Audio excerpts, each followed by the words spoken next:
Chapter number 2 micro organisms friend and foe के keywords को discuss करेंगे। तो सबसे पहला कीवर्ड है स्टूडेंट्स एल्गी। एल्गी क्या होता है students? Algae is a type of micro organism. Algae micro organism का ही एक टाइप है which basically lives in water. ये बेसिकली वाटर में पाए जाते हैं एंड कंटेन्स क्लोरोफिल, और एल्गी में क्लोरोफिल भी पाया जाता है and can make their own food by photosynthesis. अब क्योंकि एल्गी में क्लोरोफिल पाया जाता है तो ये अपना खाना खुद बना सकते हैं फोटोसिंथेसिस के प्रोसेस के द्वारा। सेकेंड कीवर्ड है स्टूडेंट्स एंटीबायोटिक्स। एंटीबायोटिक्स क्या होते हैं? द मेडिसिन्स दैट किल और stop the growth of the disease causing micro organisms are called antibiotics. यानी कि एंटीबायोटिक्स ऐसी मेडिसिन्स होती हैं जो कि डिजीज कॉजिंग माइक्रो ऑर्गेनिजम्स यानी कि बीमारी फैलाने वाले माइक्रो ऑर्गेनिजम्स को या तो मार देती हैं या उनकी ग्रोथ को रोक देती हैं। इस तरह की मेडिसिन्स को हम क्या कहते हैं? Antibiotics. They are manufactured by growing specific microorganisms. Antibiotics बनाने के लिए कुछ स्पेशल टाइप के माइक्रो ऑर्गेनिज्म को ग्रो किया जाता है और फिर उन्हीं से एंटीबायोटिक्स बनाई जाती है। थर्ड कीवर्ड है स्टूडेंट्स एंटीबॉडीज। एंटीबॉडीज क्या होती हैं? The antibodies are proteins produced by white blood cells to identify and destroy microbes like bacteria, viruses। अब इसको ध्यान से समझिएगा स्टूडेंट्स कि जब हमारे शरीर में बीमारी फैलाने वाला कोई माइक्रो ऑर्गेनिज्म एंटर करता है तो हमारे शरीर में जो ब्लड है उस ब्लड में व्हाइट ब्लड सेल्स होते हैं। ये बीमारियों से लड़ने का काम करते हैं स्टूडेंट्स, ठीक है। तो जैसे ही हमारे शरीर में बीमारी फैलाने वाला माइक्रो ऑर्गेनिज्म एंटर करता है ये व्हाइट ब्लड सेल एक्टिवेट हो जाते हैं और ये एक स्पेशल टाइप का प्रोटीन बनाते हैं उस बीमारी से लड़ने के लिए। इसी प्रोटीन को हम क्या कहते हैं? एंटीबॉडी कहते हैं। ये एंटीबॉडी क्या करती है? ये पहचान कर लेती है, आइडेंटिफाई कर लेती है उस माइक्रो ऑर्गेनिज्म की जो कि हमारे शरीर में बीमारी फैलाने आया है और उसके बाद ये उसे खत्म कर देती है। अब व्हाइट ब्लड सेल एक ही समय पर बहुत सारे एंटीबॉडीज बनाती हैं, उसमें से कुछ एंटीबॉडीज तो उस समय पर उस माइक्रो ऑर्गेनिज्म को खत्म कर देते हैं और बाकी की जो एंटीबॉडीज होती हैं वो हमारे शरीर में ही रहती है। इन फ्यूचर अगर वही माइक्रो ऑर्गेनिज्म दोबारा अटैक करता है हमारे शरीर पे तो ये जो एंटीबॉडीज जो बनाई गई थी व्हाइट ब्लड सेल के द्वारा ये उस बीमारी से फिर से लड़ती है और उसको खत्म कर देती है। फोर्थ कीवर्ड है स्टूडेंट्स बैक्टीरिया। बैक्टीरिया क्या होते हैं? Bacteria are microscopic organisms. Bacteria microscopic organisms होते हैं यानी कि इनका साइज इतना छोटा होता है कि हमें इनको देखने के लिए माइक्रोस्कोप की जरूरत पड़ती है।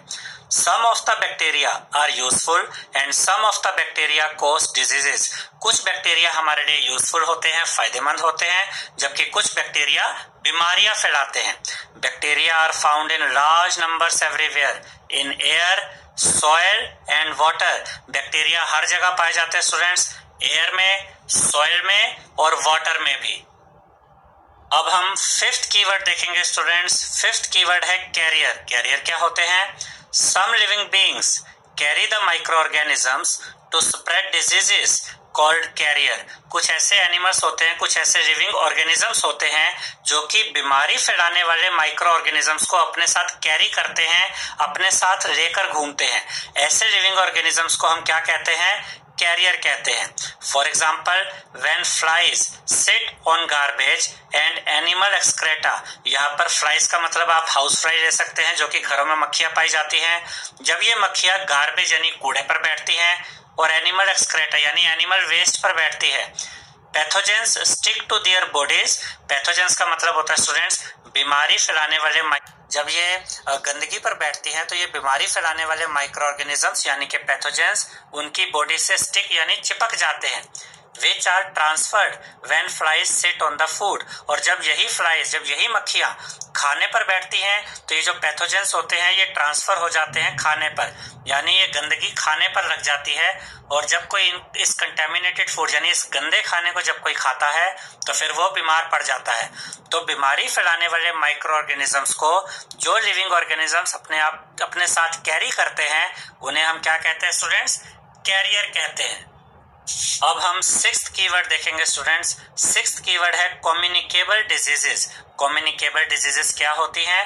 Microbial diseases that can spread from an infected person to a healthy person through air, water और physical contact are called communicable diseases। अब इसको ध्यान से समझिएगा स्टूडेंट्स कि माइक्रोबियल डिजीज यानी कि माइक्रो ऑर्गेनिजम्स की वजह से फैलने वाली बीमारियां that can spread from an infected person to a healthy person, जो कि एक बीमार व्यक्ति से एक हेल्दी पर्सन में भी फैल सकती है। किस किस के थ्रू एयर, वाटर और फिजिकल कांटेक्ट। ऐसी बीमारियों को हम क्या कहते हैं? Communicable diseases. अब मान लीजिए कि एक व्यक्ति को कोल्ड हुआ है, ठीक है, और अगर आप उसके आसपास खड़े हैं या बैठे हैं और अगर वो व्यक्ति स्नीज करता है, छींकता है, खांसता है, तो वो जो उसके अंदर जो माइक्रो ऑर्गेनिज्म होते हैं बीमारी फैलाने वाले, वो आसपास हवा में आ जाते हैं और जब आप सांस लेते हैं तो वो बीमारी फैलाने वाले माइक्रो ऑर्गेनिजम्स आपके अंदर चले जाते हैं। तो एक बीमार व्यक्ति से एक हेल्दी व्यक्ति में जो ये बीमारी ट्रांसफर हो जाती है थ्रू एयर, वाटर और फिजिकल कांटेक्ट, उसका झूठा पानी पीने से या किसी के साथ आपने हाथ मिलाया और उस व्यक्ति को कोल्ड की दिक्कत है और जब वो व्यक्ति खांसता है या छींकता है तो अपने मुंह पर हाथ रखता है, तो उसके जो बीमारी फैलाने वाला जो उसका माइक्रो ऑर्गेनिज्म होगा वो उसके हाथ पे लग जाएगा। अगर आप उससे फिजिकल कांटेक्ट यानी कि हाथ मिलाते हैं और वो माइक्रो ऑर्गेनिज्म जो बीमारी फैलाने वाला माइक्रो ऑर्गेनिज्म है वो आपके हाथ को टच कर जाता है और उसके बाद जब किसी भी तरीके से आपके खाने के थ्रू या जैसे भी आपके हाथ से वो आपके अंदर चला गया तो वो आपको भी बीमार कर देता है। तो इस तरीके से हम कह सकते हैं कि एक बीमार व्यक्ति से एक हेल्दी व्यक्ति में जो बीमारी फैलाने वाले माइक्रो ऑर्गेनिज्म ट्रांसफर होते हैं और इस वजह से जो ये बीमारियां फैलती हैं इनको हम कहते हैं कम्युनिकेबल डिजीजेस। अब हम सेवेंथ कीवर्ड देखेंगे स्टूडेंट्स। सेवेंथ कीवर्ड है फर्मेंटेशन। फर्मेंटेशन क्या होता है? The process of conversion of sugar into alcohol by the action of yeast is known as fermentation. Conversion का मतलब होता है बदलना, कन्वर्ट करना। यीस्ट जो होता है स्टूडेंट्स, यीस्ट एक तरह का फंगस है, ये फंगस का ही एक टाइप है। यीस्ट कन्वर्ट कर देता है शुगर को अल्कोहल में। यीस्ट के द्वारा शुगर को अल्कोहल में कन्वर्ट करना, यही प्रोसेस क्या कहलाता है? फर्मेंटेशन कहलाता है। अब हम 8th कीवर्ड पढ़ेंगे स्टूडेंट्स। 8th कीवर्ड है फंगी। फंगी क्या होती है? Fungi are a large group of organisms. Fungi organisms का एक बहुत बड़ा ग्रुप है which do not have chlorophyll, जिनमें क्लोरोफिल नहीं होता, एंड डू नॉट फोटोसिंथेसाइज, और ये फोटोसिंथेसिस का प्रोसेस भी नहीं करते यानी अपना खाना खुद नहीं बना पाते।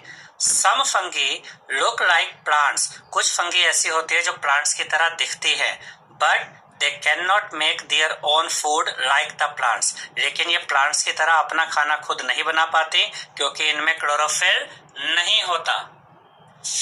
Most of the fungi are saprophytes and feed on dead and decaying animals and plants। अब यहाँ ध्यान दीजिएगा स्टूडेंट्स, ज्यादातर जो फंगी होती है वो सेप्रोफाइट्स होती है। सेप्रोफाइट फंगी वो फंगी होती है जो कि डेड एंड डिकेइंग एनिमल और प्लांट से अपना खाना हासिल करती है, यानी कि एनिमल्स और प्लांट की जो डेड बॉडीज होती है या सड़ी हुई बॉडी होती है उनसे अपना खाना हासिल करती है।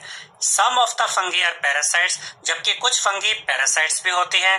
पैरासाइट फंगी वो फंगी होती है स्टूडेंट्स जो दूसरे लिविंग ऑर्गेनिज्म से अपना खाना हासिल करती है। सेप्रोफाइट के केस में हमने देखा ऐसी फंगी जो कि मरी हुई डेड बॉडीज से अपना खाना हासिल करती है, वो तो सेप्रोफाइट्स है, जबकि पैरासाइट्स फंगी वो फंगी है जो दूसरे ऑर्गेनिज्म से खाना जरूर हासिल कर रही है लेकिन वो दूसरे ऑर्गेनिज्म मरे हुए नहीं है।